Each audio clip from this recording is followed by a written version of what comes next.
เด้อพี่น้องเด้อแซ่บๆมื้อนี้อาหารเฮ็ดบ้านนาอาหารบ้านเฮาอาหารลาวๆเนี่ยออกเป็ดใส่มะเขือลาวใส่มะทั่วมีแกงหน่อไม้มีกระพักก็มีหลายอย่างมากเดี๋ยวเราพี่น้องกินกันเราต้องกินข้าวกินอาหารก่อน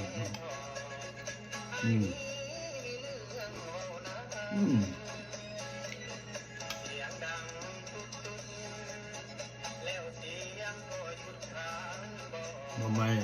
ม้ปองคือมาทำเวียด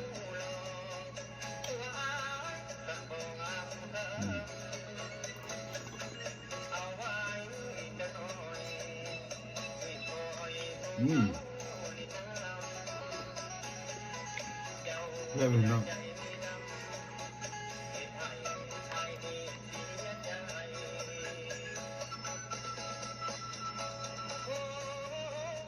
เป็ดคือมาทำเวียดทองคา10 กว่าดอกนะ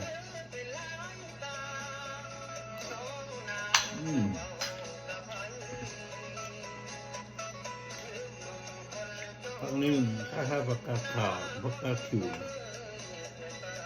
คมดี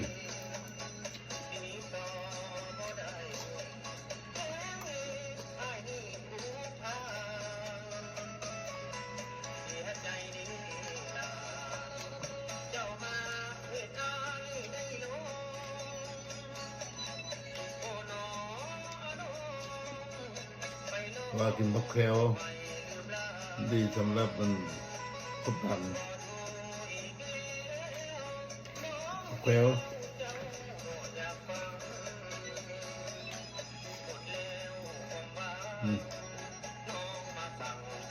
ขึ้นมาทำเวียดอ่อนนะครับไอ้เบื่อมัน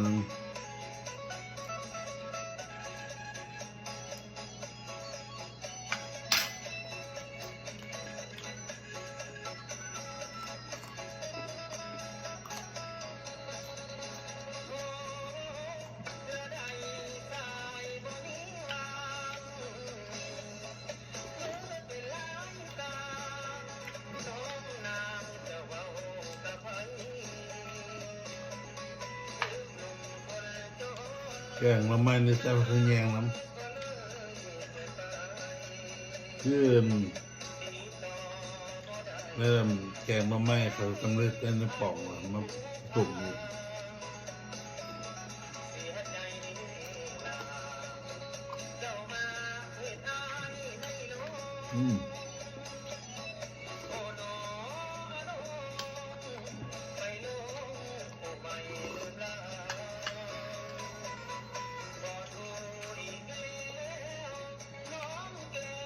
เพื่อน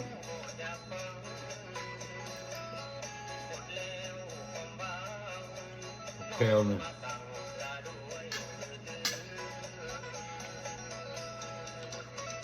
แตง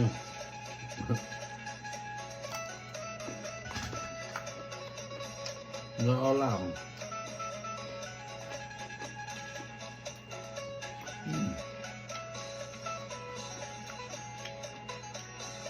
เผ็ด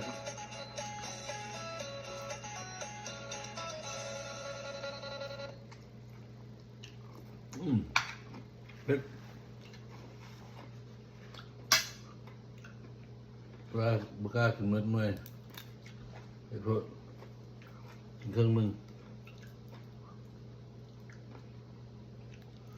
เขาใส่ออลามใส่ขบเบือนมาเอ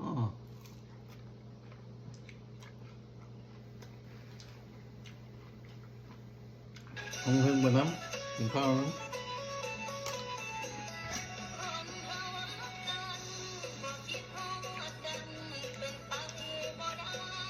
ลูกไปโรงเรียนเดี๋ยวเราไปหับลูก อ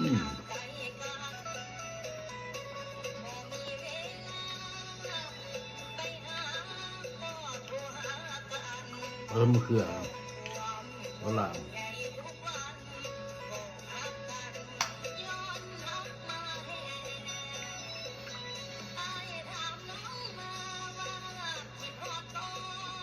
วิธีทำเอาเป็นยังไง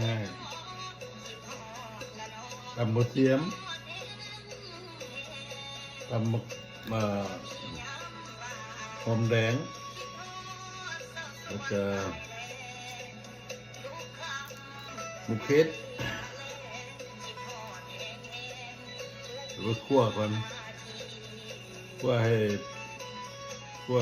หอมแล้วก็เอาเผ็ดลงคั่วเป็ดให้มันหั่นหน่อยนึงนะเอาตะไคร้เอาใบขี้หูดลงคั่วเข้าไปอีกแล้วก็เอาน้ำลงให้มันฟดแล้วก็เติมของเขาแล้วเกลือเป็นนัวแล้วก็พอแรกก็กันได้แล้วก็ใส่กระเดกสำเร็จที่มาจากเมืองไทยแล้วผักชีผักหอมบัวโหกินหมูเห็ดแล้วก็สำเร็จตรงนั้นเลยเป็นนั่งเลยทีมมึงว่าแซ่บบ่แซ่บมึงก็เติมใส่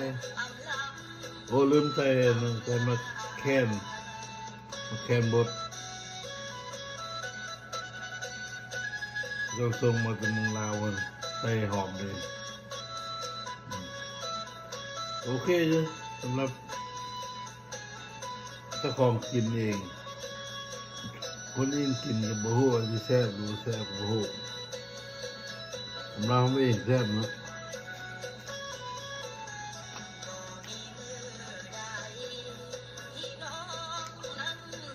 เป็ด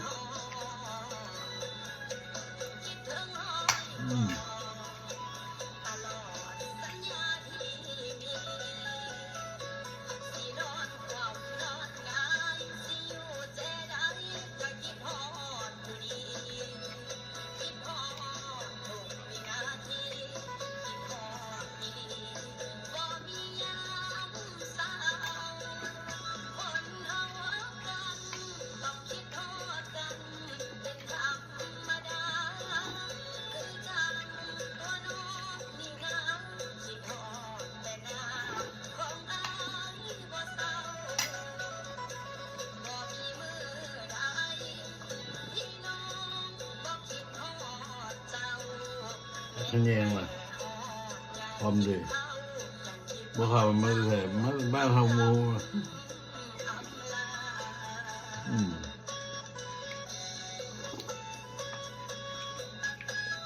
ก็มันแนวเก่งมาไม่เซน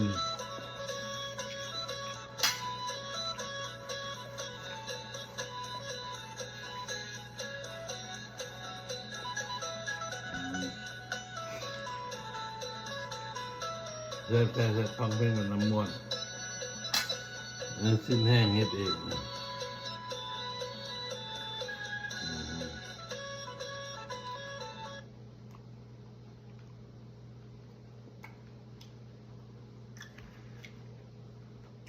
ขายเร็วคงละ10 บาทกินมาแพง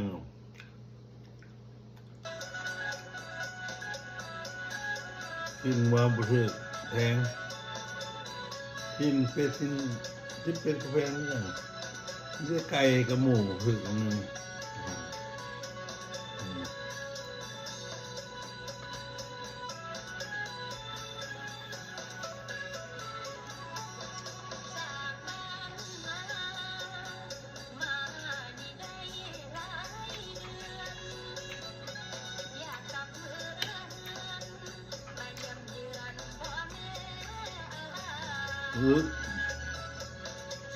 มึงไม่ใช่มาทำเรียนบ่างเนี้ยใช่ไหม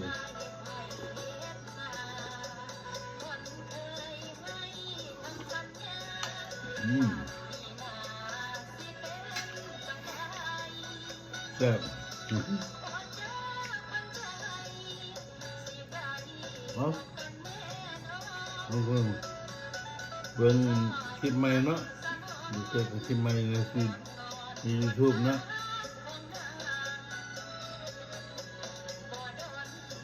ขอบใจ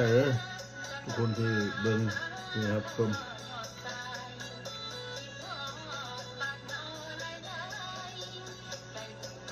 เจอกันคลิปหน้า